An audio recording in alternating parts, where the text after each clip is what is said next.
Cristiano Ronaldo amechapisha ujumbe usioeleweka kuhusu mustakabali wake wa kusalia katika klabu ya Al Nassr, huku kukiwa na taarifa ya rais wa FIFA Gianni Infantino kusema kuwa kuna majadiliano yanafanyika ili mshambuliaji huyo acheze kwenye kombe la dunia la vilabu. Ronaldo kwa sasa anacheza klabu ya Saudi Pro League ya Al Nassr ambayo imeshindwa kufuzu kwa michuano iliyoongezewa wigo kwa kushirikisha klabu 32 msimu huu itakayofanyika nchini Marekani. Mchezaji huyo mwenye umri wa miaka 40, mkataba wake unamalizika msimu huu wa joto na atahitajika kuachiliwa kutoka kwa mkataba wake mapema ili kusaini klabu inayoshiriki kombe la dunia la klabu ambalo litaanza Juni 14.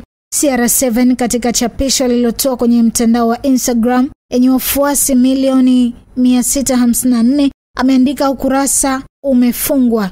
Je, hadithi inaendelea? Rekodi bado inaandikwa. Asanteni kwa wote. Vipi, ataondoka au atasalia? Usisite kufuatilia mitandao yetu ya kijamii